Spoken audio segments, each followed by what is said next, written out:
Assalamualaikum dan selamat datang ke episod 6 Kena Soal bersama dengan saya KJ dan saya Zaidil Baharudin. Zaidil, terima kasih kerana sekali lagi tampil ke studio KS.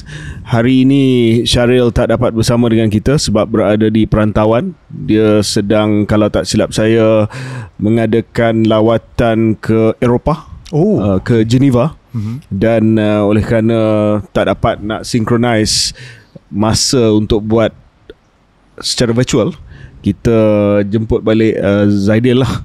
Ya, apa pengalaman Zaidil kali pertama tampil di KS hari tu? Saya nak kongsi sedikit. Saya agak terkejut dan gementar sebab saya gementar kali kedua ni sebab masa mula-mula gambar saya keluar dekat social media KS, komen-komen dihujani dengan amarah dan tidak puas hati daripada peminat-peminat setia Syarif Hamdan.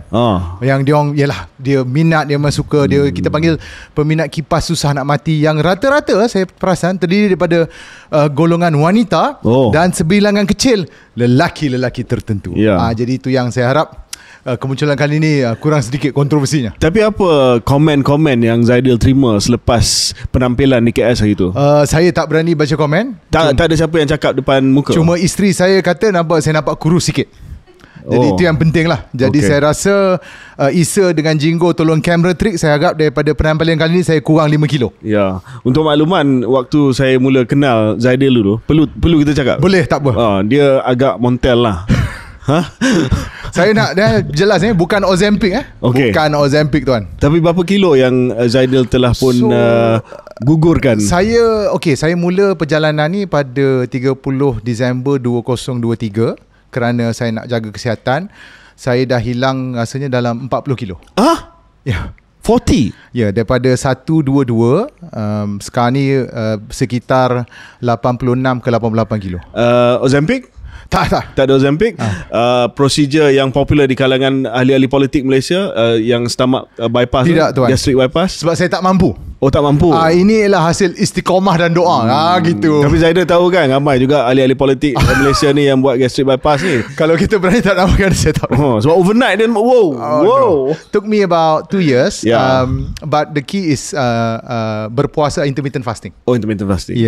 Bagi saya itu yang membantu banyak lah. Zaidil punya intermittent fasting ni berapa jam? So Zaidil berhenti makan pada pukul berapa dan start balik makan pada pukul berapa? Saya tak cadangkan ikut saya, tapi buat secara gradual. Selalunya mula dengan 8-16 jam tak makan. So stop pukul 8? Dalam kes saya akan makan 8 pagi. Yang sekarang ni lah saya akan berhenti dalam pukul 1 tengah hari. 1 tengah hari sampai 8 pagi? Ya. Wow. Itu tapi kalau buat ni hidup sosial anda akan teruk lah. Dan menimbulkan amarah daripada isteri. Atau isteri-isteri. Tengok siapa yang menonton sekarang ni. But I had to. You had to. I had to. Well, I'm happy for you because you look much better. Gitulah. Not there yet. BMI belum normal lagi. Apa target dah? Berapa lagi yang kena hilang? Untuk BMI 25 lah. BMI 25. So how many kilos are you off? So I need to go for another 10 or 12 kilos. You going to disappear? No lah. Okay. Anyway, just nak bagi tahu, as far as I'm concerned, feedback penampilan Zaidil hari tu positif dan alhamdulillah. Sebab tu saya jemput balik lah hari ni. Kalau tak jemput, kalau tak lepas lah. Tak lepas. Okay, sebelum kita pergi ke soalan-soalan, sebab episod Kena Soal ni dia satu siri podcast yang subsidiary kepada Keluar Sekejap. Ini kita jawab soalan daripada penonton dan pendengar Tegar KS. Nanti kita akan jawab. Sebelum itu, sekali lagi saya ingin mengambil kesempatan untuk promote KL Podfest 2025 yang akan diadakan pada 19 hingga 21 hari bulan September. KL Podfest ini akan menampilkan podcast kegemaran anda seperti Malam Seram, Mr. Money TV, Kinabalu Podcast daripada Sabah. You might want to sit down for this. X Borak Lah, TTYL, of course KS Keluar Sekejap, Apa Cerita, Game of Impossible, Idris Jala dan Leon Jala, Financial Faiz, RR Unscripted, X The Common Folks, SGX Sotudin, dan juga beberapa lagi Audio Plus punya podcast terpaling baca, The Female Founded Podcast dan Buka Mulut. So boleh dapat tiket untuk KL Podfest di www.klpodfest.com, dan juga pada 19 hari bulan hari Jumaat ada Industry Day di mana semua pengamal media dijemput untuk datang, bukan hanya untuk mendengar podcast tetapi untuk mendengar panel discussion berkenaan dengan the future of audio. Do you think there's a bright future for podcast itu? No, it seems quite flooded with the market right now. Cuma saya perasan tak ada YBBM di situ. YBBM yang bakar bekas menteri. Oh, ya, dia level lain. Dia level lain. Kita jemput benda tak datang. And okay, alright. So let's start. Backpacker Travelog, Zaid Rais, Iskandar Firdaus, Faik AZHS, Nashrik Jumati, Zalboxer 79 dan Kushairi daripada Brunei. Telah pun semua tanya tentang apa yang sedang berlaku di Indonesia.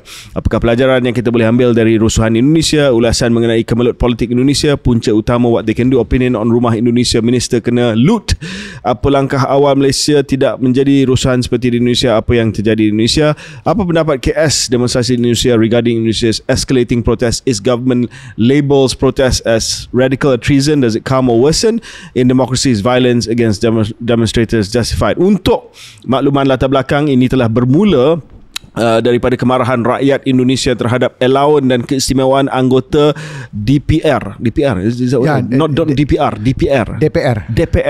Dewan Perwakilan Rakyat, iaitu dia punya parlimen. Isu paling menonjol ialah allowance perumahan 50 juta rupiah bersamaan dengan RM12,800 sebulan. Wow. Yang dianggap tidak sensitif ketika kos sara hidup meningkat. Ni satu allowance perumahan baru.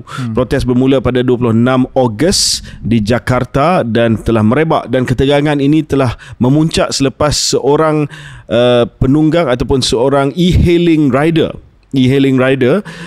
iaitu Allahyarham saudara Afan Kurniawan telah maut akibat dilanggar kenderaan BRIMOB. BRIMOB ni apa? Brigade Mobil berhampiran kompleks DPR. So saya difahamkan Afan ni dia bukan protester. Bukan. He was sending something. Dia macam e-hailing driver lah. Yes. Delivery driver. Dia tengah hantar, dan saya dah tengok video kereta BRIMOB ni macam dia police tactical car lah. Langgar dia. Lepas tu just trample on him, and then itu telah menyebabkan protes ini memuncak, dan protes ini telah pun merebak ke kawasan-kawasan lain. In fact, Zaidil, when this happened, I was in Japan. Bersama dengan beberapa ahli DPR dan juga wakil gubernur daripada Indonesia. Mereka bergegas balik sebab they didn't know where this was going to go. Dia merebak bukan hanya di Jakarta tapi di provinsi-provinsi lain. Tetapi nampak macam at first Prabowo kata dia tidak akan ke China, tapi dia U-turn, lepas tu dia pergi ke China juga. Nampak macam dah mula mereda sedikit. Betul. Adakah Zaidil rasa bahawa of course the core issue here adalah kemarahan rakyat disebabkan tone deafness daripada golongan politikus mereka yang rasa bahawa masanya sesuai untuk mengenakan ataupun diberikan satu allowance perumahan yang tinggi, sedangkan rakyat Indonesia berhimpit ataupun merasai kos sara hidup yang sangat tinggi? Ataupun adakah ini even more devious? Ada yang kata ini hidden hands, konspirasi, hidden hands. Apa pandangan Zaidil? Saya sebenarnya ada pandangan yang agak panjang lebar ni, tapi saya cuba pendekkan lah sebab kita nak tepokkan. Okey, pertamanya saya nak ada caveat sikit.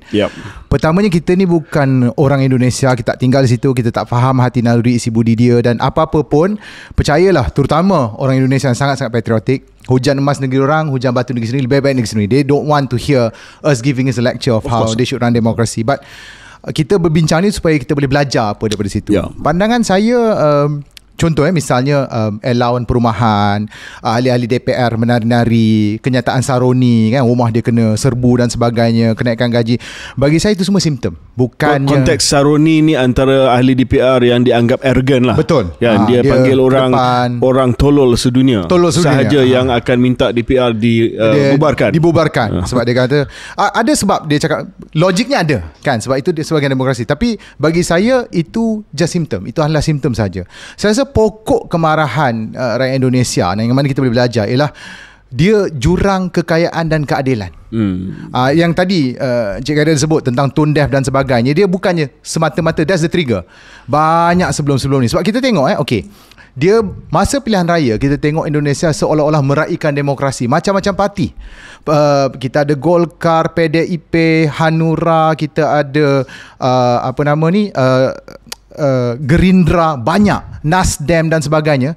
Tetapi bila dah pilih, sebenarnya kita ada 3 calon presiden, 3 penjuru, Anies Baswedan, Prabowo dengan Ganjar. Tiba-tiba bila dah habis apa semua, maka orang pun mengundilah ikut pilihan, mereka harap bawa lah isu mereka dan sebagainya. Bila membentuk DPR, pasca pilihan raya, melalui Koalisi Indonesia Maju, dia jadi Koalisi Indonesia Maju Plus, KIM Plus, gabungan Prabowo 81% kerusi dalam DPR dalam KIM Plus. Jadi dia jadi satu kartel politik. Macam tak ada pembangkang. Yang tinggal PDIP saja. So nampak macam member dengan member mengayakan antara member lah. Ya, so jadi rata-rata pandangan saya, mungkinlah rakyat Indonesia melihat, oh ini adalah permainan elit. Seolah-olah masa pilihan raya ini mungkin satu wayang nampak kita bertanding, tapi akhirnya kita jaga kita, elit jaga elit dan sebagainya. 81%, imagine 81%, Prabowo parti Gerindra menang 20% lebih saja. Tapi 81% DPR yang sepatutnya menjadi semak dan imbang kepada pejabat presiden, sebab itu sistem dia, dah jadi rubber stamp kepada. Tapi itu kemahiran politik Prabowo lah. Dia manage to dapat 81%. Kelebihan dia pula, dia seorang pemimpin yang berjiwa besar, dia pandai, dia tarik bekal-bekal musuh dia untuk pastikan dia stabil. Dan mungkin rakyat melihat kenapa ahli-ahli DPR ni dapat ganjaran lumayan. Inilah bayaran kerana untuk bersatu dengan Prabowo. Sebab tu dia orang kata bubarkan DPR. Firasat saya mengatakan bahawa ini puncanya. Mereka tidak lihat DPR ni mewakili suara mereka menjadi semak dan imbang kepada pejabat presiden. Itu pandangan saya. Encik Karim macam mana pula? Ya, saya rasa itu adalah satu analisa yang bagus, sebab akhirnya apa yang dirasai oleh saya rasalah, again caveat dia adalah kita tengok daripada sini, kita tengok luar, mungkin kita salah, tetapi apa yang kita nampak daripada sini adalah satu kemarahan terhadap kelas politik secara keseluruhan. Ya, dia lawan perumahan itu adalah the spark.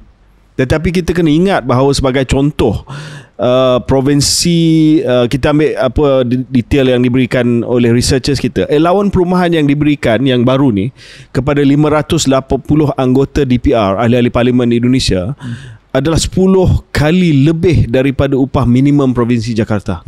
Itu bukan gaji ya. Bukan. Itu just allowance perumahan. Itu adalah allowance perumahan. So bila ia dibuat begitu, tidak ada semak dan imbang. Tidak ada macam Zaidil katalah 81%, semua dalam kerajaan. Betul. Ya. So tinggal berapa? Tinggal 19% saja. Betul. Itu pun mereka menikmati benda yang sama. So nampak macam betul-betul kita jaga geng kita. Lantaklah korang nak apa, nak fikir apa. Betul. Ataupun nak buat apa. Dan of course walaupun itu menjadi punca dia, this jurang, this feeling that political class jaga diri mereka sendiri, tetapi malangnya all the events that led to it, walaupun ia simptom, tetapi ia telah membakar kemarahan dengan lebih. Contohnya tarian di DPR. Tarian tu adalah spontan, dia bukan nak berseronok pun, saya tengok dia punya konteks ya. Tetapi by then it was too late, sebab orang dah rasa, oh you are different class. Lepas tu kau nak menari pula di DPR, walaupun ada konteks dia, ada sebuah band daripada sekolah datang dan mempersembahkan lagu di DPR dan sebagainya. Dan kematian Afan Kurniawan ni was symbolic, sebab dia represent the Marhaen. Dia represent the Marhaen. Dan bila ada optik di mana jenazah Afan itu dibawa ke tanah perkuburan dan ribuan rider Grab, rider Gojek dan sebagainya telah mengiringi dia, that was the visual of the uprising against the political class. So saya nampak the analysis yang Zaidil bagi itu adalah sangat-sangat tepat. Dan saya melihat bahawa there's another thing yang kita kena consider, Zaidil. ada banyak keresahan sekarang ni saya dengar di Indonesia. Kawan-kawan saya bagi tahu bahawa disebabkan beberapa policy signature policy Presiden Prabowo, ada beberapa perkhidmatan kerajaan yang terpaksa dipotong bajet. So contoh janji Prabowo adalah untuk memberi makanan percuma di peringkat sekolah. Ya, satu niat yang murni, tetapi kos dia sangat tinggi. Betul. Dan itu telah menyebabkan, saya difahamkanlah, beberapa potongan dibuat kepada bajet-bajet lain, contohnya kesihatan dan sebagainya. So sekarang ni rakyat Indonesia, walaupun punca dia itu, tetapi dia mula fikir benda lain. Oh, adakah pengagihan belanjawan ini tepat? Adakah ia betul-betul membantu saya? Ataupun adakah kita mengundi dan memilih seorang presiden yang tidak ada policy solution yang boleh membantu kita di peringkat marahan dan the everyday ordinary Indonesian lah. Itu yang kalau saya tengok juga bila kita bincang pasal benda ni, satu, saya nak sentuh beberapa perkara yang saya nampak lah daripada media sosial dan sebagainya. Keduanya, apa kita di Malaysia boleh belajar daripada sini lah. Yang pertama, saya perasan mungkin kebetulan Saroni buat kenyataan itu, tapi nampak amarah rakyat banyak tertuju kepada Nasdem juga. Ini hipotesis saya, mungkin salah. Nasdem dulu bermula sebagai pembangkang masa pemilihan raya, pemilu dan pilihan raya presiden dan sebagainya. Dia U-turn. Jadi mungkin dia punya base merasakan mereka sell out lah. Sell out. Jadi yang keduanya, kita perasan dalam semua kecoh rakyat tidak percaya kepada golongan elit politik yang dah menjadi kartel, satu individu nampak diterima rakyat, terutama waktu pengkebumian pemandu Gojek tu, Anies Baswedan. Sebab waktu 3 penjuru tu, Anies dilihat sebagai calon neutral. Satu koalisi Prabowo, satu koalisi PDIP yang Megawati, Anies ni yang ketiga, dan sebab tu Anies boleh potong Ganjar dapat nombor 2. So itu yang kita nampak, mereka mahu melihat mungkin ini luar daripada kartel itu. Cuma kalau kita lah yang kenapa banyak penonton KS tanya, mungkin dia nak tengok apa Malaysia boleh belajar dan sebagainya. Satulah kerisauan saya, dan again saya nak cakap caveat, mungkin benda ni tak jadi sini, cara kita risau, iaitu budaya kartel politik yang mana parti-parti politik meninggalkan dia punya core supporter dia, base dia, atas ceramah, janji ini, janji macam tadi kita sebut Prabowo janji ini dan sebagainya, ataupun kata nak melawan ini, nak melawan itu dan sebagainya, mengatakan bahawa kita sesekali tidak akan menjual, tapi demi membentuk satu kuasa, you become one big cartel and then you lose out dan sebagainya. Jadi bila rakyat rasa tertipu, bila saya undi kamu, ini kamu punya ni, bila sampai lepas pilihan raya kamu ada deal lain, itu bahaya. Dan saya faham lah, kita ni bukanlah we understand how the world works, bahawa dalam politik ni mesti ada tolak ansur, mesti ada give and take, mesti ada ini, dan untuk kerajaan yang stabil kita perlukan koalisi yang besar. Cumanya dalam tolak ansur itu, mesti jangan lupa apa janji kepada kamu punya penyokong dan pengundi asas. Mesti bawa. So that sort of a thing. Saya rasa dalam kes ini, rakyat Indonesia melihat golongan elit ni langsung fikir tak the preservation of power saja, kelangsungan kuasa semata-mata. Dan kalau kita di Malaysia boleh belajar daripada situ, boleh tubuhlah satu koalisi besar untuk bentuk kerajaan atau sebagainya, tetapi janganlah tinggalkan lock, stock, semua semata-mata, semua janji kamu kepada base, sebab kelak bahaya. I think the other thing that kita nak monitor adalah sejauh mana isu macam ini boleh ada contagion effect kepada negara-negara lain di ASEAN. I think pada hari kejadian ataupun esok hari selepas kematian saudara Afan tu, ada kebimbangan juga di kalangan negara-negara ASEAN yang lain. Sebab ini isu yang boleh difahami oleh rakyat biasa. Betul. You know, the so-called political elite, the so-called fact that they are out of touch, rewarding themselves and things like that. Malah saya nampak dalam media sosial Malaysia juga perbandingan gaji menteri, gaji ahli parlimen dengan gaji median rakyat biasa. Betul. So dah mula start lah perbincangan berkaitan dengan perkara ini. So I think we were monitoring sama ada Presiden Prabowo dapat handle this issue, dan walaupun ada sedikit sebanyak masalah pada permulaannya, nampak macam dah reda sedikit. I don't think it's the end of this, tapi nampak macam dah reda sedikit, dan ada extra element, we are careful not to talk too much about our neighbouring countries with respect, tetapi ada extra element that we have to watch out for, iaitu selepas tahun 1997-98, Indonesia telah pun muncul sebagai negara yang demokratik selepas Pak Suharto, Presiden Suharto telah pun letak jawatan. And one of the things that yang kita melihat adalah bagaimana peranan TNI, Tentera Nasional Indonesia menjadi neutral. And back to the barracks lah. Dia tak mengambil bahagian secara langsung dalam politik lagi. Dan ada kerisauan disebabkan background Prabowo sebagai seorang general, rusuhan berlaku, bahawa ini adalah pretext kepada kemasukan semua tentera Indonesia ke dalam politik negara mereka. Tapi saya tak nampak macam tak jadilah. Sebab dia dulu komander Kopassus, Kopassus punya komander, ataupun Kostrad, saya tak ingat. Maybe even both. Both. Yang the core military unit. Yes. Strategic reserve. Strategic. So kita nampak kerisauan. Bukan kita macam Zaidil katalah, bukan kita nak judge, tetapi ada kerisauan bahawa ini boleh mengakibatkan ialah tentera Indonesia untuk mengawal keadaan, dan mungkin kita tak tahu sama ada itu akan menjadi pretext kepada perubahan politik di negara tersebut. Tetapi we like that it is being resolved democratically lah, through the democratic process. Sebab kalau Zaidil sedar, krisis ini berlaku hampir pada waktu sama krisis di Thailand. Di mana Mahkamah Perlembagaan Thailand telah membuat keputusan bahawa Petong Tan Shinawat tidak boleh kembali sebagai Perdana Menteri. Betul. Dan itu telah pun menyebabkan satu krisis politik di Thailand, di mana mereka sekarang ini, kita rakam ini pada 4 hari Khamis September, mereka sedang cuba mengundi untuk mendapat seorang Perdana Menteri baru.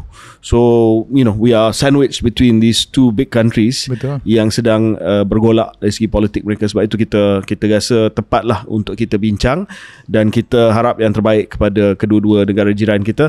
Dan terima kasih kepada rakyat Malaysia yang, tak pasti Zaidil tahu ke tidak, hantar makanan melalui Grab. Kan? Dia hantar makanan, dia order melalui Grab, dia hantar ke masjid, dia hantar ke tempat-tempat tertentu, dan dia bagi note kepada driver, bagilah kepada sesiapa yang memerlukan. I thought that was very nice. Dan muncul satu istilah siblings, but SEA, siblings. It was very nice, because biasanya dalam media sosial ni Malaysia dengan Indonesia biasa lah kan, bergaduh sangat. But this time around, I thought that was quite nice. But just saya nak tanya, ni pandangan Zaidil ni masih lagi berkait. Kita ambil gaji orang politik ni. Gaji orang politik, sebab ini antara simptom yang meletup di Indonesia. Gaji Perdana Menteri di Malaysia, gaji Perdana Menteri di Malaysia lebih kurang $5,800 US sebulan. Gaji pokok lah, tanpa allowance semua tu lah.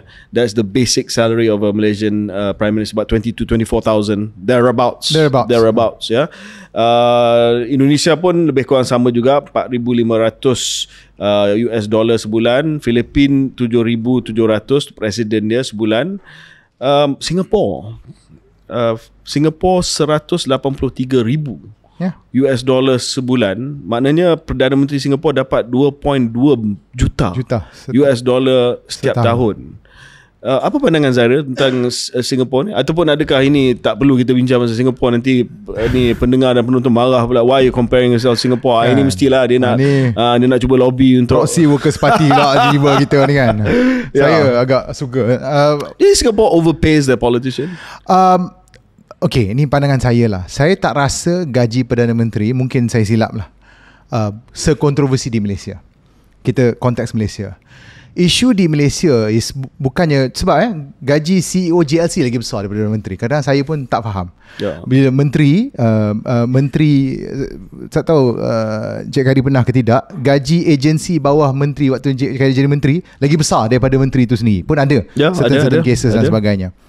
Saya rasa kenapa di Singapura tak jadi isu, sebab dia ada ketelusan. Kita tahu ni gaji dia, ini pendapatan dia. Kita pun tahu gaji di sini. Betul. Isu di Malaysia yang kenapa orang yang tak puas hati ialah kekayaan yang tak boleh dijelaskan. Daripada gaji dia, dengan gaya hidup, dengan aset yang dia ada. Sebab tu antara saya lah. Tapi kita buat asset declaration. Waktu saya jadi menteri, saya declare betul. Asset. Itu yang antara benda yang kita nak timbul ni. Mungkinlah kalau kerajaan Madani boleh ingat semula, antara janji je ialah semua menteri ada asset declaration. But which they have not done, to be fair. Which they have not done. Yes. Itu yang kita nak, ketelusan. Saya harap again, semua tahulah latar belakang saya, tapi di KS ni saya nak jadi neutral. Saya harap bolehlah kerajaan Madani ini mengkaji semula lebih kepada melaksanakan janji-janji dan dasar-dasar yang dilihat lebih ketelusan. Dah janji nak buat asset declaration, pengisytiharan harta. Pengisytiharan harta. Yep. Itu yang kamu janji kepada penyokong kamu. Dan ia baik untuk Malaysia. Bagi saya, bukannya benda yang susah pun. Betul. Dulu kita buat. That's the thing. Perikatan Nasional boleh buat. So that is the core issue bagi saya lah. Di Malaysia ni kita faham, kalau gaji Perdana Menteri tak naik kamu, kita faham. Yang penting is that if you have a big enough pie. Saya setuju bahawa ketelusan itu penting. Tapi saya rasa saya kurang setuju dengan Zaidil bahawa orang tak kisah di sini. Saya rasa if you try to raise the salary of the minister, the prime minister and the MPs in Malaysia, it will be very unpopular. Betul lah kot. That's why I have a slightly different. I think saya bercakap ni mungkin dari segi golongan pengundi bandar kot, yang lebih kepada golongan pertengahan ke apa ke dan sebagainya. Saya tahu ada beberapa MP pun tak bersetuju dengan kenyataan saya, tapi ni pandangan saya peribadi. I think ketelusan itu lebih tinggi nilainya daripada gaji. Contoh bila dulu ingat ada PM cakap, dia kata dia akan ambil gaji RM1 saja, Sam. Dia tak ambil gaji sekarang. Tak ambil gaji. Tak banyak traction pun. I mean, it wasn't a big thing dan sebagainya. Maknanya pulangan politik tu tak besar. Tak besar. Jadi ada yang kata lebih baik you ambil gaji dan buat kerja daripada tak ambil gaji lah. Tak ambil gaji. I don't know. I mean, tell us what you think on the comments. Adakah gaji ahli-ahli politik di Malaysia ni terlalu tinggi? Betul. Dan adakah ia munasabah dengan apa yang dipamerkan oleh ahli-ahli parlimen, menteri-menteri dan juga ketua kerajaan di Malaysia? Dan adakah anda rasa bahawa tiba masa untuk naik ataupun tiba masa untuk potong gaji? I mean, this is a politically charged question lah. Sebab tak ada siapa, saya rasa tak ada mana-mana kerajaan yang berani untuk menaikkan gaji ataupun allowance dalam keadaan sekarang. And I don't think, to be honest, in the near future there will ever be a good time to raise the salaries of MPs. Dan saya rasa majoriti yang tulis komen nanti akan kata lebih baik dipotong gaji menteri, ahli parlimen dan sebagainya. I've even seen how comments. About this? I'll pose this question. Kalau orang komen nak lah, adakah anda bantah kenaikan gaji atau anda setuju kenaikan gaji MP dan menteri tapi kena buat deklarasi aset yang telus? Tapi saya let's see. Tapi, what is the comment? Tapi saya rasa sama ada tak setuju kenaikan ataupun potong dan pengisytiharan harta. That's fair. Itu dunia yang kita sedang hidup sekarang. That's what I feel lah. Sure. Dan saya nampak ada banyak traction di kalangan orang Malaysia juga terhadap apa yang sedang berlaku di Indonesia. Betul. Okay, let's go to the next question. Apa dia? Formula 1. Formula siapa 1 yang tanya soalan ni? Okay, so kita ada Nabi Hanazib dan juga Afiq Kafik. Dia tanya Afiq Kafik. F1 di Malaysia berbaloi atau tidak? F1 pula. Menguntungkan atau tidak? Do you think Sepang will be back for F1? Itu soalan dia. So soalan ni berkait dengan jawapan yang diberi oleh Yang Berhormat Hannah Yeoh, Menteri Belia dan Sukan, menjawab di Dewan Rakyat pada 21 hari bulan Ogos. Dan dia kata bahawa tiada rancangan immediate segera untuk membawa kembali F1 ke Malaysia kerana kos hosting yang sangat tinggi dan kekangan kalender acara sukan. Malaysia tengah menganjurkan Grand Prix Formula 1 di litar antarabangsa Sepang dari 1999 hingga 2017. Perlumbaan dihentikan daripada kalender F1 sejak 2018 atas faktor kos dan pertimbangan lain menjadi negara Asia Tenggara pertama menjadi perlumbaan F1 selain Jepun. Okey. Saya nak jawab pandangan saya. Boleh. Sebab saya menteri yang bertanggungjawab. Ya, betul. Saya lupa. Saya menteri lupa. belia dan sukan pada waktu itu, dan saya ingat bahawa paper ini pergi ke kabinet. Sama ada kita nak renew ataupun kita nak tamatkan. Of course ada pelbagai pandangan. Ya, ada pelbagai pandangan. Ada yang mengatakan bahawa pulangan yang kita dapat daripada F1 ini, sama ada secara langsung ataupun secara tidak langsung, adalah lebih besar daripada kos penganjuran. Ya, kos penganjuran yang disebut oleh Hannah Yeoh adalah nak bayar hak komersial kepada pemilik hak Liberty Media dianggarkan 300 juta setahun, dan kontrak biasanya 3 hingga 5 tahun. Jadi jumlah komitmen besar, boleh jadi sampai 1.5 bilion ringgit untuk 5 tahun adalah hujah beliau tolak F1. Dan 300 ni ada juga kos-kos lain, kos penganjuran lain dan sebagainya. And I argued for the fact that we had a good run with the F1. Tetapi by the time kita nak buat keputusan pada tahun 2017, F1 di Sepang, walaupun untuk purists, untuk motorheads, mereka sangat suka dengan Sepang. Oh yeah. Because of the circuit design. Yep. Kan? And the weather. And the weather is challenging. It's the toughest Grand Prix in the F1 calendar. Tetapi as hosts, we felt that kita tidak dapat pulangan yang setimpal dengan kos 300, 400, 500 juta setahun depending on the year. And I argued that bila kita dapat pada tahun 1999, ya, F1 was a novelty in this part of the world. Sebab kita negara di Asia yang pertama yang dapat, selain daripada Jepun, Suzuka. Yep. Yeah, after it was Malaysia. But by the time we came to 2017, bila kita buat keputusan, Singapore dah ada. Kalau tak silap saya, ada F1 di Bahrain. They were having F1 in China. They were having F1 in some other Asian countries. So we weren't the only one in Asia anymore. Dan kita tak dapat the focal point of visits and investment seperti mana dulu.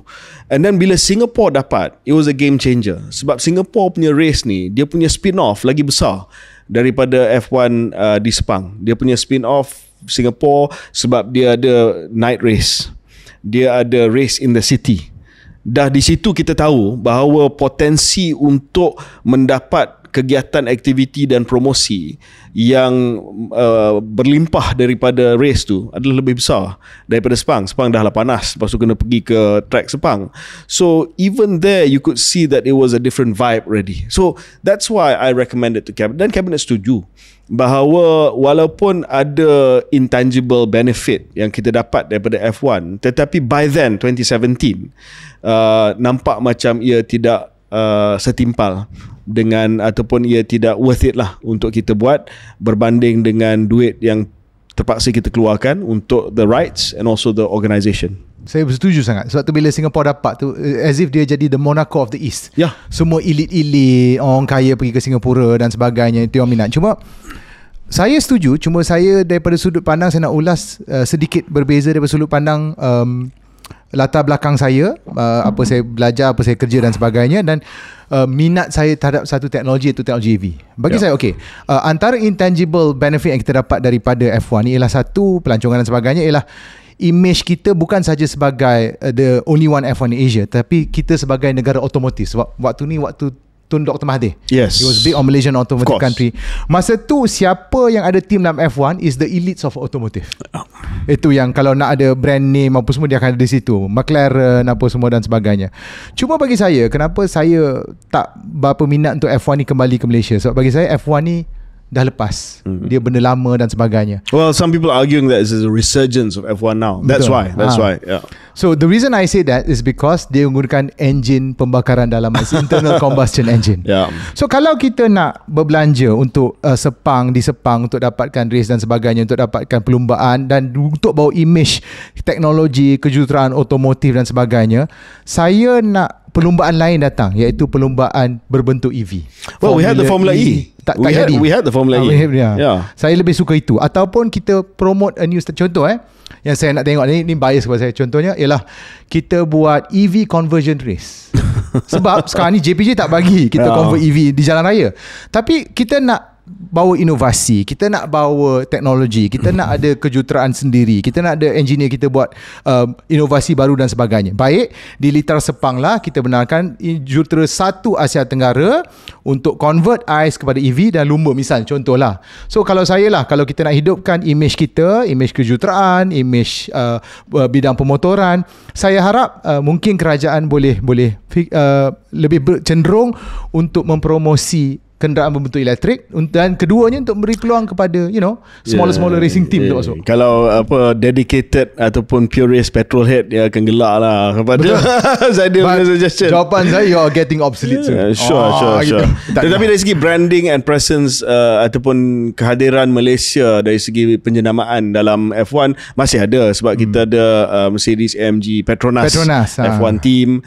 So jenama Petronas tu sedikit sebanyak masih lagi membawa ataupun mengibarkan bendera kita lah di peringkat F1. Tetapi balik kepada soal pokok, sama ada kita nak kembalikan ataupun tidak, sebab sekarang ni ada resurgence of popularity F1. Maybe 2017 kita nampak it was declining. Maybe kalau kita, if we had the money, it'd be a nice thing to have, and then mungkin kita boleh melabur sedikit untuk menjadikan Sepang sebagai night race. Sebab kalau night race dia tak panas sangat, dan mungkin dari segi waktu transmission, live transmission, dia lebih sesuai kepada market di Eropah sebab malam, dan you'll be watching it in the afternoon or at lunchtime in Europe. Tetapi again, it's nice to have if you had the extra money. Tetapi saya rasa kerajaan yang hari ini yang telah mengekalkan keputusan yang saya telah bawa kepada kabinet pada tahun 2017, to me lah, I think they've done the right thing. We didn't cancel MotoGP.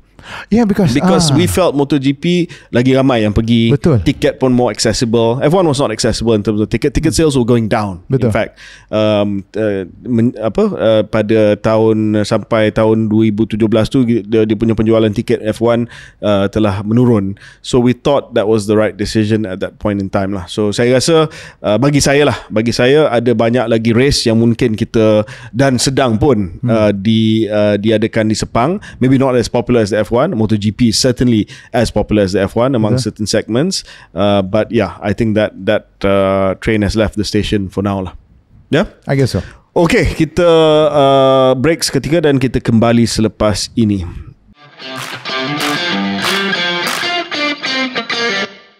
Okay, selamat kembali ke Kena Soal episod 6. Kita dah bincang kenaan dengan Indonesia, kita bincang tentang Formula 1. Sekarang ini kita nak bincang berkenaan dengan dua set soalan. Satu berkaitan ini sebab bulan kemerdekaan, banyak isu yang telah pun dibangkitkan berkenaan dengan semangat patriotisme. Zarif Jaafar, are we less tolerant to one another? Lack of civic mindedness as a society.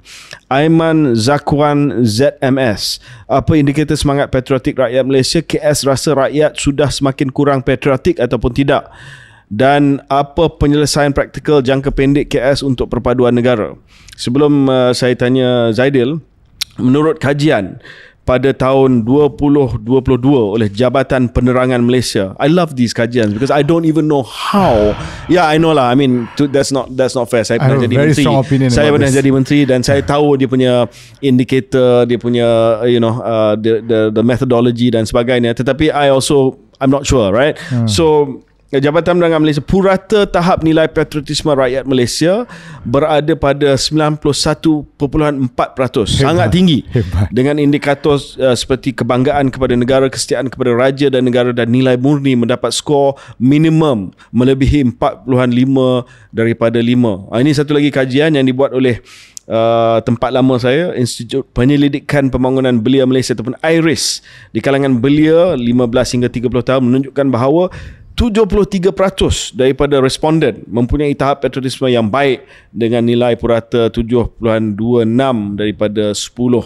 So Zaidil, tapi indeks perpaduan nasional IPNAS 2022 berada dalam kategori sederhana. Dia tak adalah bagus sangat, sederhana.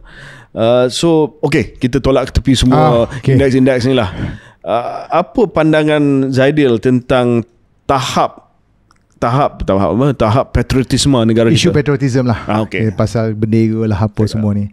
Saya nak kupas ni lah dari sudut yang saya kira amat penting lah.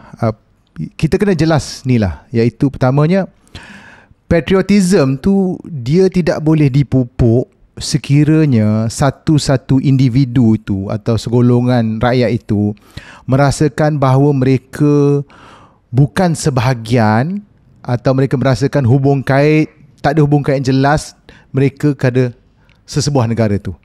Patriotism dia datang daripada rasa percaya. Dia akan datang daripada rasa sayang pada negara bila dia yakin bahawa negara ini menghargai dia, menjaga dia dan suara dia diwakili dalam kerajaan atau negara atau masyarakat itu. Kalau dia rasa dia sisihkan atau dia tidak dilayan atau dia rasa ada berlaku ketidakadilan, apa-apa lagu propaganda ke, paksaan ke, lencana bendera ke, takkan berkesan. Sebab tu kita kadang-kadang kita di Malaysia ni, kita selalu tersamakan antara sifat patriotism, iaitu kasih dan tanggungjawab dengan negara, dengan nationalism. Nationalism ialah mengutamakan kepentingan kedaulatan negara bangsa. So by definition it's a bit different. Dia banyak berdekatan tapi definisi bersama. Dan kadang-kadang definisi kita kepada patriotism itu ialah apa yang kita dengar atau berdasarkan apa yang dicakapkan oleh golongan-golongan ultranasionalis. Kemudian kita tengok dan kita menidakkan kalau suara-suara yang merasakan tidak puas hati ataupun mungkin sedikit pandangan berbeza daripada golongan minoriti atau golongan kecil tertentu, maka kita serang oleh golongan ultranasionalis atau yang populis, yang bising, yang kuat, yang saya bersifat cara tone dia agak bully dan sebagainya. If we were really want to talk about patriotism, kalau kita betul-betul nak sebut tentang patriotism, kita mesti pertamanya menerima hakikat bahawa negara ini ialah untuk semua orang. Dan bahawa kita kena ada perbincangan tentang perkara-perkara yang sensitif tetapi perlu dibincangkan dan sebagainya. Dan ia tidak membantu apabila kita punya pemimpin, ahli-ahli politik kita tidak buat kepimpinan melalui tauladan. Mereka hanya bersifat untuk semua Malaysia bila pilihan raya, bila perarakan nak kena ada Melayu, Cina, India, bila iklan mereka kena ada Melayu, Cina, India, kadang-kadang dusun, tetapi tidak diterjemahkan dalam retorik, dalam dasar, dalam perjuangan politik. Kemudian kita tanya kenapa kita rasakan patriotik ni kurang dan sebagainya. Saya percaya kepada konsep kepimpinan melalui tauladan, dan banyak orang-orang muda sekarang mungkin di social media dia nampak dan kita tengok ada kegusaran sebab mereka tidak nampak tauladan itu di pemimpin mereka. Bukan semua. Okey, saya nak tanya soalan direct kepada Zaidil lah. Sebab saya cuba baca in between the lines. Itu dia. Ya. Adakah saya rasa bahawa parti-parti politik yang ditubuhkan atas identiti bangsa ataupun agama adalah penghalang kepada perpaduan negara? Tak, saya rasa pemimpin itu, bukan the brand of the political party. You can call yourself a multiracial party. Kita boleh panggil diri kita parti pelbagai bangsa. Tapi kalau kita tidak terjemahkan ke situ, tak guna. Ada juga parti macam tu. Ada. That's why they call themselves multiracial. Other people don't see it that way. So bagi saya is pemimpin dan orang politik tu sendiri. Yeah. So I don't think it's that. Okay. Dan kita pergi memperluaskan sikit this discussion lah. Saya pun setuju bahawa semata-mata kita kibar bendera tidak mencukupi untuk kita jadikan diri kita sebagai seorang yang patriotik. Patriotik maksudnya kita sayang pada negara dan kita mendukung nilai-nilai negara kita. Ya. Tetapi adakah, kalau saya tanya Zaidil, okay, that's fine. You know, aspiring towards the values, defending this country untuk semua rakyat Malaysia, memastikan bahawa kita penuh dengan integriti, kita melibatkan diri dalam komuniti kita. But isn't flying the flag a bare minimum? Adakah orang yang tak kibar bendera itu fail the bare minimum of bulan kemerdekaan? Soalan ni, adakah kita patut wajibkan ke atau semua orang ke? No, tak perlu wajib. Tetapi kalau tak ada kesedaran untuk even fly the flag, maybe you just don't care. I agree. There is some point to that. Yeah. Mesti ada kesedaran untuk fly the flag dan sebagainya. I think the bare minimum you should pay your taxes lah. Of course lah. I mean, you know. Should But fair point. That's a fair point. Itu pandangan yang saya kira okay. Kita boleh terima dan sebagainya. You patut tahu macam mana gantung bendera, apa rupa bendera you patut tahu dan sebagainya. Tapi perbincangan kita ni, saya rasa apa yang ditanya oleh penonton ni lebih dalam daripada itu. Sebab yeah, of course. Agree. Dan bagi saya lah macam kita cerita pasal tentang Indonesia tadi, not flying the flag is a symptom. Ya. Orang kurang nak rasa gantung ialah simptom. Ya. Yang saya cuba nak ketengahkan ni ialah asas dia. Ya. Tetapi the reason sebab saya bangkitkan soal bendera ni, sure, adalah kita sentiasa dihalang untuk membincangkan isu yang lebih mendalam. Macam Zaidil kata, you know why? Because dia orang kata, alah, bendera pun dia tak nak kibar, bahasa Melayu pun dia tak faham, and then immediately you shut off any discussion. 30% of the population daripada this discussion. You know what I'm trying to get at lah. Subtext saya rasa sangat jelas. Sangat jelas. Bahasa Melayu pun tak faham. Cakap pun pelat. Bendera pun dia terbalikkan. Sebab pokok pangkal isu yang bendera ni adalah itu sebenarnya. Itulah. Sebab tu saya tak apa. Teruskan. I want to hear that. That's quite good. So because of that, because macam ada, saya tak nak guna kegagalan lah, tetapi sebab ada masalah untuk fulfill the bare minimum, ia menjadi sasaran mudah. Kita tak perlu cakap benda lain lah. Benda basic pun dia orang tak boleh buat. Bukan saya cakap, ini saya petik, benda basic dia orang tak boleh buat. Saya nak tengok daripada sudut yang beza. Mungkin sebab kita terlalu sibuk oleh ahli-ahli politik yang membesarkan benda-benda remeh, kita terlupa untuk membincangkan benda yang lebih asas dan penting dalam kenegaraan dan patriotisme.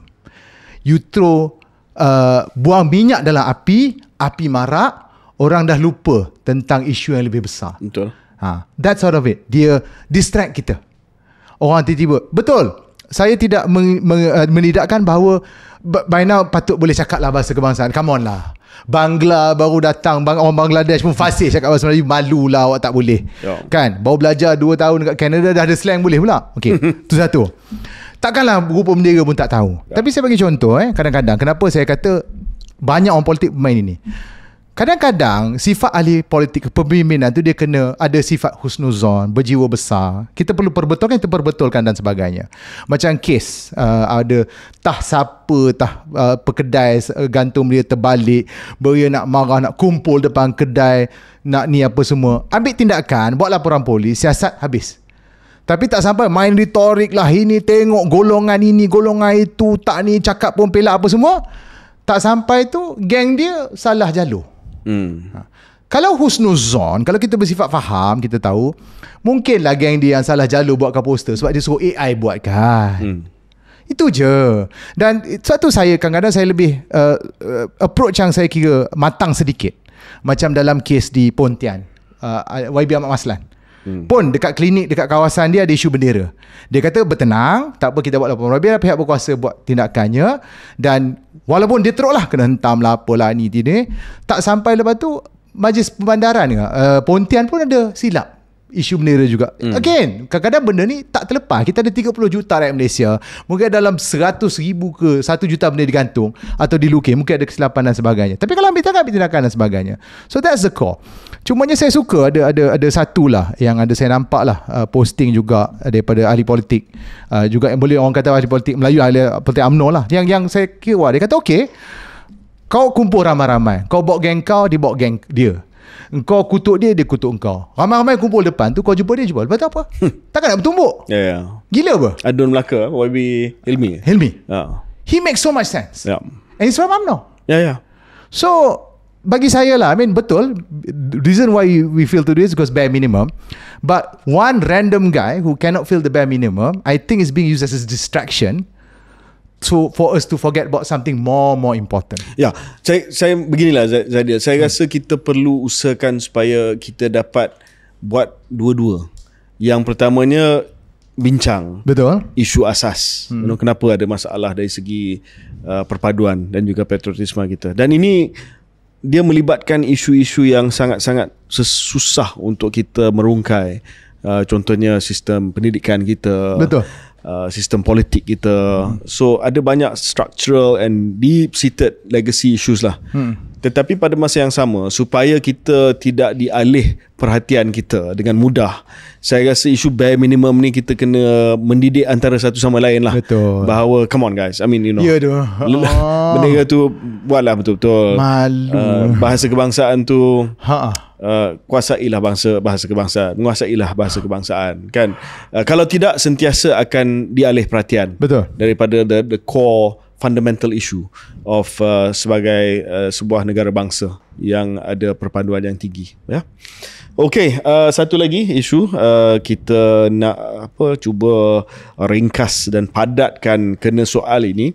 Al-Syafiq 22, how did you develop critical thinking, and for current AI development, may it help? Mungkin saya nak tambah sikit, saya nak olah semula soalan ni, Zaidil. Adalah apa jenis critical thinking yang diperlukan dalam zaman AI? Untuk makluman penonton dan pendengar KS, Zaidil ni seorang engineer. What's your background, Zaidil? Electronics engineer. Ya, so Zaidil ni memang pemikiran yang agak sistematik lah. Sebagai seorang engineer. Terima kasih. Saya anggap tu pujian. Itu memang pujian. Alhamdulillah. Pujian. Takkan pemikiran sistematik tu satu cemuhan. Mungkin tak ada emosi lah. So as a engineering as a STEM graduate, you know,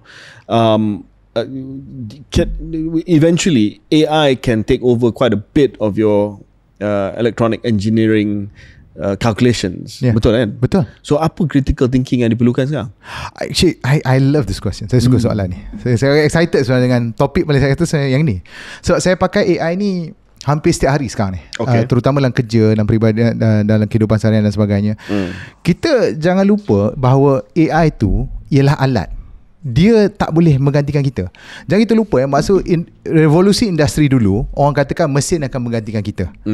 Tetapi tidak. Kemudian bila era tahun 2000, kita dengar masa saya belajar di UTM dan sebagainya, everyone was talking about robot. Robot akan ganti kita. Tapi tidak. Dan baru-baru ni CEO Nvidia rasanya ada cakap bahawa dah takkan ada dah pengatur cara. Pengatur cara tu programmer. Sebab AI akan ganti. Tetapi apa berlaku ialah tidak. Bila ada tool yang membantu ni, contoh untuk programming tadi, sekarang ni kalau nak program, you want to program in C, nak program Arduino ke apa ke, tanya AI, dia program kau untuk kita. Ya, betul. Apa dia buat ialah dia lebih ramaikan, dia buka ruang untuk orang menjadi pengatur cara. More people can become programmers because you have a tool that help you to program. Vibe coding. Yeah. But here's the thing, what we have today, apa kita ada hari ni ialah artificial narrow intelligence. AI yang pandai untuk buat satu benda je. Kita rasa AI ni hebat. Dia belum sampai lagi general intelligence. Betul, dia bukan AGI. You get there soon. Oh, itulah tu kita risau juga. But that's another argument by itself. Sure. Dia kena-mengena dengan physical dan sebagainya. But talk about AI and AI, kita rasa ChatGPT tu hebat, but we forget it's a text-based AI. Dia harvest data daripada satu internet dan dia boleh bagi jawapan. Satu, ChatGPT tanya dia dalam Swahili, dia tak pandai. Dia pandai dalam bahasa Inggeris. So contoh, sebab tu kalau saya pernah try ChatGPT, dia kadang-kadang bahasa Melayu, dia bagi perkataan-perkataan tak wujud, dia salah eja dan sebagainya. Satu benda yang kita faham, sebab AI tak ada AGI lagi, AI dia tak faham konteks. Contoh, kita boleh bagi tahu dia, okay, tuliskan saya satu atur cara untuk mengawal satu motor untuk mengisar makanan dalam C untuk katalah Arduino Nano misalnya contoh. Tapi AI takkan tahu makanan apa kita nak kisar, berapa laju kita nak buat sebagainya, nak letak dalam bentuk balang macam mana, motor apa kita nak pakai. So apa AI boleh bantu ialah, dulu untuk mencapai critical thinking ataupun seorang graduan STEM atau pekerja dalam bidang STEM ialah untuk sekurang-kurangnya tahu mengatur cara. Sekarang ni anda perlu tahu lebih daripada mengatur cara. Anda perlu menjadi lebih pandai. Tu bagi saya. Okay. Anyway, so saya setuju sebab saya suka yang pertama adalah contextual thinking. Sebab AI tu dia tak faham konteks yang lebih besar. Dia hanya bagi jawapan kepada itu dan kita boleh, sebagai contoh, kita minta AI tu buat business plan untuk ataupun dia buat business plan lah, marketing plan untuk perniagaan kita. Tetapi dia tak ada konteks dari segi sistem sosial ataupun sistem ekonomi yang mana perniagaan itu akan wujud. Kita boleh tulis lah a Malaysian company, tetapi dia tak boleh capture for now. Betul. Dia tak boleh capture konteks macam mana nak jual perkhidmatan atau produk tu. Yang kedua adalah untuk kita sebab sekarang ni macam Zaidir kata, AI dia keluarkan output berdasarkan kepada teks, dan kita perlu ada analytical evaluation skill untuk check sama ada benda tu betul ke tidak, relevan ke tidak. Tapi sebab ada output daripada ChatGPT yang tak berapa tepat, dan kalau kita tidak ada skill analytical evaluation terhadap apa yang keluar daripada ChatGPT buat masa ni lah, buat masa ni di mana AI masih lagi belum sampai ke tahap artificial general intelligence, so to speak, you still need the analytical evaluation to see whether or not check balik betul ke tidak, dan ability to check with multiple sources, pergi balik kepada sumber asal. Yang ketiga adalah I think ethical reasoning. Ini masih lagi AI tak boleh nak selesaikan. Ini soal sama ada AI tu telus, AI tu adil, ataupun AI ada bias terhadap satu kumpulan atau satu kumpulan yang lain. The AI can't understand ethical reasoning yet. That's where manusia masih lagi boleh menggunakan kita punya facility of being able to understand what we feel is fair. Manusia of course kita pun kadang-kadang tersilap juga apa yang adil dan sebagainya, tapi we can try to understand the bias better.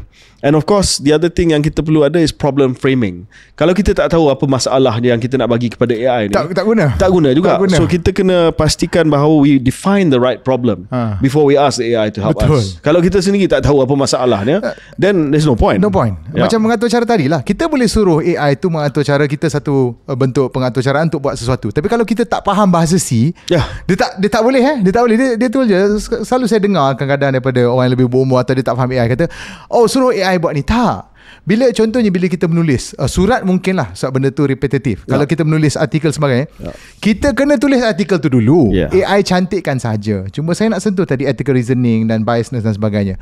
Contoh yang paling seronok kita tengok bila bincang isu tadi ialah AI Grok, Elon Musk punya, dekat X. Mula-mula sebab dia kan lebih ke kanan sekarang, dia menyokong Donald Trump hari tu, dia tak nak woke dan sebagainya. Tiba-tiba ramai pengguna-pengguna di X beri aduan kat dia, katakan Grok ni dah terlalu woke, terlalu liberal dan sebagainya. Jadi dia tweak sikit, kata kamu janganlah bagi jawapan-jawapan yang berbentuk ke kiri dalam ruang ikut spektrum politik Amerika. Bila tweak, tiba-tiba Grok jadi sangat-sangat perkauman, pro-Nazi dan sebagainya. Jadi again kita nampak waktu langsung bagaimana mereka nak bentuk AI. So AI ni dia macam black box, kita tak tahu apa. It all depends on jumlah data yang kita campak dalam tu, kemudian dia buat dan sebagainya. Cuma ethical thinking ni, sebab dia ada lagi satu sudut kita tengok, sebab kita dah biasa dengan AI ni dengan chat based large language model, dia bercakap dengan kita. Tapi banyak juga AI dia gunakan dalam instrumentasi. Contohnya bila kita buat image processing, dalam kita baca pattern dan sebagainya. AI ni dia pandai sebab dengan kuasa computing dia akan belajar masalah sama berjuta-juta kali. Kemudian dia tengok ni. Sebenarnya kalau kita salah bagi dia dataset, dia akan ada that bias ataupun kesilapan dan sebagainya. Dan kalau kita silap dalam, okey lah, untuk bahasa dia boleh bagi jawapan bodoh je lah. Tapi kalau dia dalam instrumentation untuk kawal misalnya traffic, atau dia buat high precision punya flying ke apa, tu bahaya. If it's the wrong data set, sure. And I think ini bukan soal critical thinking, tetapi kami di KS selalu juga cakap pasal benda ni. AI tidak boleh bantu dari segi apa yang dipanggil sebagai empathy. So buat masa ni AI dia tidak ada, dia ada fake compassion. Dia adalah apa yang dia belajar kan, apa yang dia belajar. So saya dengar ramai yang mungkin lonely, yang tak ada kawan, dia akan chat dengan ChatGPT sebagai kawan.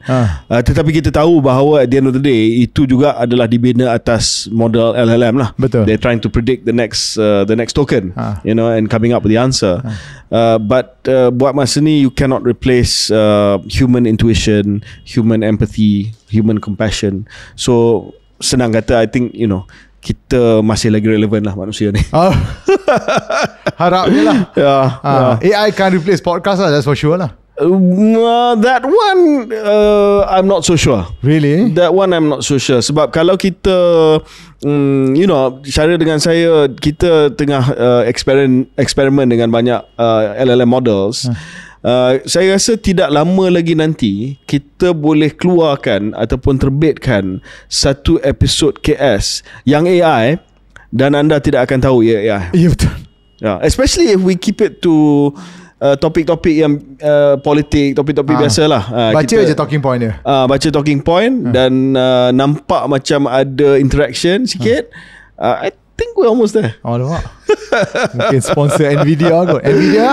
Nak tengok AI engine keluar sekejap. Betul. Okay, anything else, Zaidul? Well, I'm good. Kalau ada soalan-soalan lagi, maybe a short 1 or 2 minute answer, we can go. Kalau tak ada, ada satu ni. New season started. MU Newcastle. Apa prediction Encik Khairi Jamaluddin? Well, I mean, saya sebagai penyokong tegar Manchester United masih lagi sedang menunggu sesuatu berlaku. You don't follow football, do you? No, saya tak minat bola. Penonton di rumah saya memang dia. Penonton saya tak minat bola. Lagu Merdeka Sepanjang Zaman, pilihan Zaidil. Oh, okay. Bagi saya favourite ialah okay, dua. Untuk yang betul-betul meningkatkan perasaan saya ialah lagu Tanah Pusaka yang dinyanyikan oleh Sudirman dengan dua lagi penyanyi. Untuk menaikkan semangat ialah Keranamu Malaysia. Keranamu Malaysia, Buru Nelayan. Dan juga petani. Ada dia orang buat video tu, lagu tu, lepas tu Ahmad Maslan jadi semua watak-watak tu. Dan sebagainya. Okay, I think we good. Okay, terima kasih. Thank you. Alright.